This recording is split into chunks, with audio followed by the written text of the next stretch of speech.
Is William Reynolds, I'm the County Prosecutor. I was nominated by Governor Murphy back in May of 2022.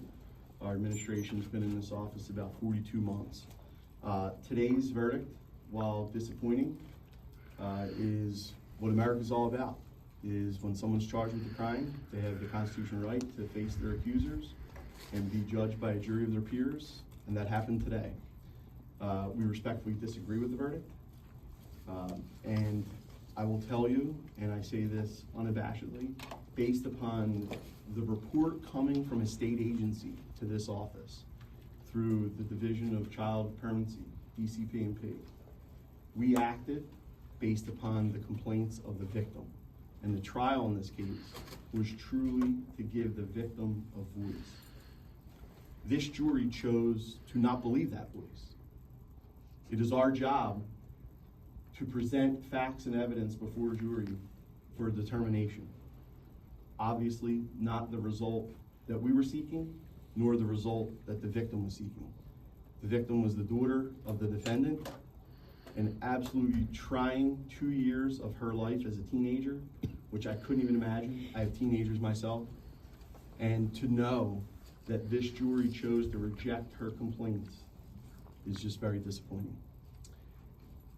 In the room with me is a lot of members of our staff, including those who helped investigate and prosecute the case. And I'm going to tell you, I'm very proud of their dedication to the mission. The three tenets of this office are commitment, integrity, and leadership. And based upon what transpired in the last 2 years, we were challenged at every turn of this investigation and prosecution.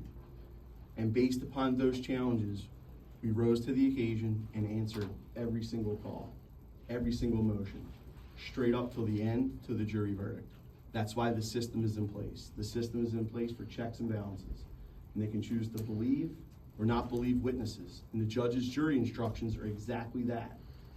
It is up to the jury to make that credibility determination. So with that being said, I would ask that everyone please pray for peace for that family. Pray for peace for the daughter. I can't imagine what her life is going to be like now this is over. I pray for